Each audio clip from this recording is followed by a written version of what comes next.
All of the Klondike by David Meisner and Kim Richardson, a first chapter Friday read aloud video with the Word Nerd. Hey teachers, be sure to check the description box for a link to student engagement graphic organizers that you can use with these videos. They're a great way to help students zone in instead of zone out while you're listening to First Chapter Fridays. Hi, my name is Zieba. Welcome to my channel, Learning with the Word Nerd, and another First Chapter Friday video. This week we're going to do something that I don't do a lot of, and that is we're going to read some nonfiction. Now, I've done it a couple times on the channel before, and I'll make sure to list all of those other nonfiction options down in the playlist in the description box in case you want more of it. But I'm so excited to share with you Call of the Klondike by David Meisner and Kim Richardson. This is a true story of two people who went to Alaska to join in the gold rush with all of the others out there seeking their fortune. I love this book for so many reasons. It's adventurous, I learned a ton, and it's made up of tons of primary documents, maps, and shopping lists, and journal entries, and telegrams. And the book itself is just really very visually engaging. Like you just want to get in there and get all the details. So much so that I'm going to jump off screen and I'm going to show you close ups of images from the book so that you can follow along and see all the great things that you would see if you were holding this book in your hands. So let's not wait a second longer for this adventure. We're going to dive into chapter 1 of Call of the Klondike. Today, as you listen, try to put yourself in the shoes of the characters who were, in fact, real people.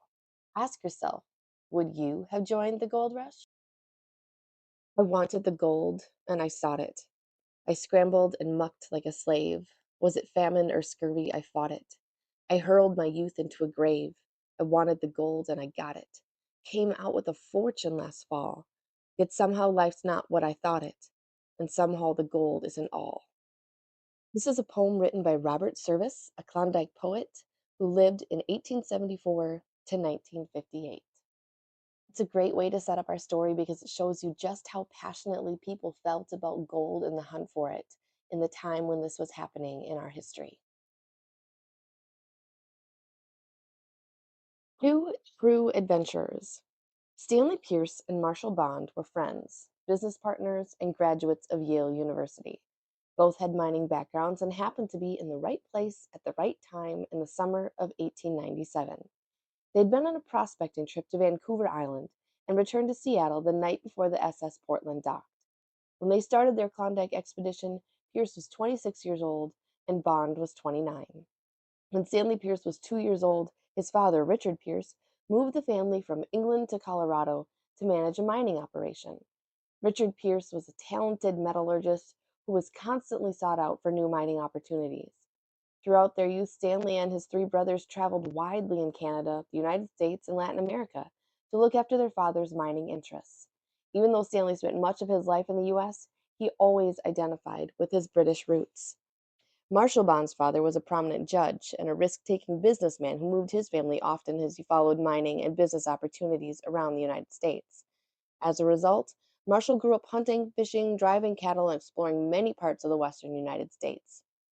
After graduating from Yale in 1888, Marshall moved to Seattle, where he worked for his father's mining company and started his own real estate business.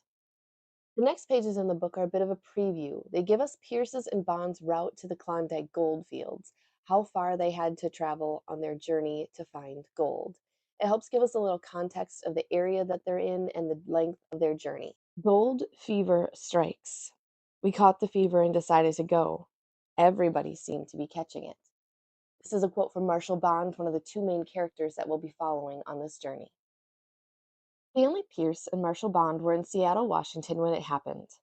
On July 17th, 1897, 68 rugged miners stepped off the SS Portland steamship and made their way through the excited crowd.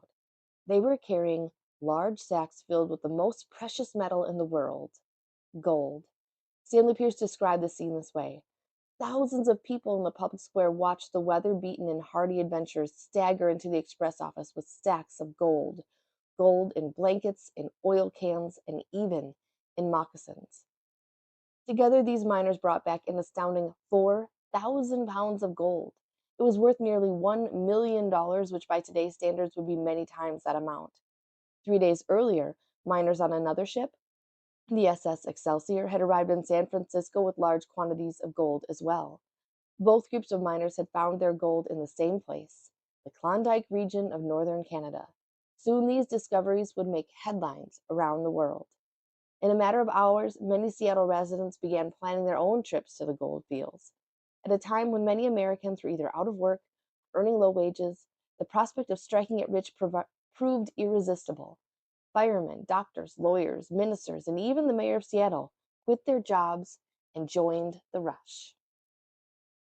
By the afternoon, Pearce wrote, every man who could raise the necessary funds for a year's grub stake was rushing to the grocers, hardware merchants, and clothiers to get the necessary outfit to start by the next boat for the promised land, where the dreams of all should be realized.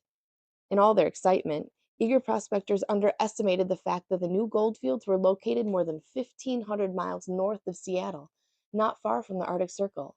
Dawson City, in Canada, the boom town at the center of the gold rush, was so far north that on winter days the sun barely rose and temperatures could dip well below 60 below degrees Fahrenheit. All right, here's one of those great primary documents. It's a shopping list that some of the people going on this expedition use to help them plan ahead. Teachers, this would be a great moment to pause the video and look at the kinds of things they thought they would need when making this trek and journey. Unsure of what they might be able to purchase up in Alaska and Canada, many stampeders brought more than a year's worth of supplies, similar to the list included here. The journey would be long and arduous, as gold seekers would soon find out.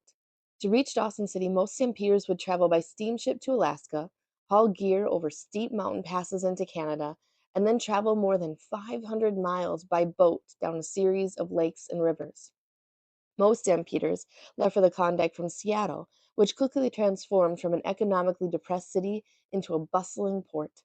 Prospectors swooped into stores and bought thousands of dollars worth of goods. Every store seemed to advise Klondike gold rush supplies, whether it was boots, guns, sleds, beans, or special Klondike underwear. Some Seattle entrepreneurs even advertised regular dogs as sled dogs that could pull heavy loads across snowfields and up frozen rivers. Within hours of seeing the gold, Stanley Pearce and Marshall Bond decided to mount their own Klondike expedition. Bond's father, who happened to be in Seattle at the time, agreed to fund part of it. Now all they needed was for Pearce's father to do the same.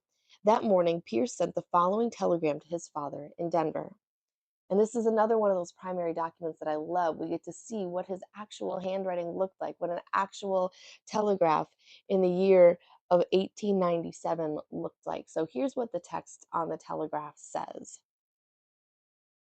Western Union Telegram, July 17th, 1897, 9:15 a.m. from Seattle, Washington. To Richard Pearce. News of wonderful richness of Klondike Northwest Territory goldfields. Millions of dollars brought in the last steamer. Excitement here in California 49. Believe it chances for me 30 days trip here. Last steamer Tuesday. 2,000 capital needed. Gone 1 year. Answer at once if you favor or not. Stanley Pearce.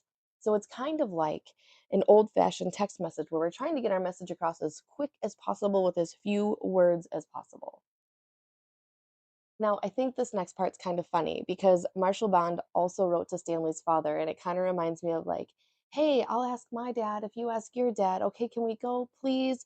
And it just feels like a very best friend kind of thing to do. So this is what Marshall also wrote to Stanley's father. Western Union Telegram, July 17th, 1897, 9:10 a.m., Seattle, Washington, to Richard Pearce. I think beyond question, Klondike digging's a grand opportunity. 45 miners just brought out 1 million in dust. Many friends and prominent people going here. Reasonable, accessible, and no hardships a man need fear. My father here advises going. Hope you will favor it. Can make money arrangements here for Stanley. Absent 1 year if worst happens. Wages $15 a day and board. Marshall Bond. Actually thinks that Marshall makes a stronger argument here. It would be kind of fun for you guys to compare the two telegraphs and see which one you would say yes to or no to if you were the father being asked to make the investment. The next few pages in the story are several journal entries directly from Marshall Bond's diary and gives us a real peek into what he was thinking and also into what a lot of the other people around him were thinking. July 17th, 1897. Steamer Portland arrived in early morning hours with 68 miners and over a million. The town went crazy when they saw these fellows carrying their huge sacks into the express office. It was the proof. Everybody who can get away is going, and the excitement is intense. Response from Richard Pearce to his son Stanley said, "Wired Seattle last night to draw 2,000. So he's in. The father said, yes, you can go, and here's some money." July 19th, 1897. Pearce received word from his father to draw 2,000 and go. Excitement at a fever heat. We were on the rush all day ordering our outfit. Wired to Butte to get a good miner. July 20th, 1897. The excitement grows. Everyone going. Merchants beside themselves. My brother wired that he was coming. Engaged passage for him on the SS Mexico, which sails the 25th. July 22nd, 1897. Bought 3 pack horses and arranged for their shipment on the Mexico the 25th. Also bought 2 big dogs. Late in the afternoon, outfit completed and put on board the ship. Most stampeders needed time to get to Seattle from the other parts of the country, buy supplies, assemble a team, and book passage on a ship heading north. This sometimes took months. Yet in less than 1 week, Stanley Pearce and Marshall Bond had already organized their expedition and bought tickets for the SS Queen, the first steamship headed for Alaska since the dramatic arrival of the SS Portland. When Bond's brother Louis heard the news, he wanted to go too. Louis quit his job on the family ranch in California, packed his bags, and prepared to travel on the SS Mexico, a steamship. And that's it. That's the end of chapter 1. If you want to find out what happens next to Stanley and Marshall on their quest for gold, you should totally pick up a copy of Call of the Klondike by David Meisner and Kim Richardson. You can find it at lots of different places, and I'll be sure to include links in the description box to make it easy for you. Once upon a time, back in 2016, I had the opportunity to interview the author, David Meisner. Specifically, we talked about author research trips and his trip to the gold fields to truly understand what his characters, real life people, were going through. You can read a transcript of that interview in the link via the description box. As promised, here are a few other nonfiction titles that I have on my channel. I'm happy to add more nonfiction if that's what you all want to listen to. Send me an email and let me know your requests. I'll have that email address for you down in the description box. Thanks so much for joining me on my channel, Learning with the Word Nerd. I hope you'll come back again for more First Chapter Friday videos, brain breaks, teaching tips, and more. I'll see you again next time. Happy reading.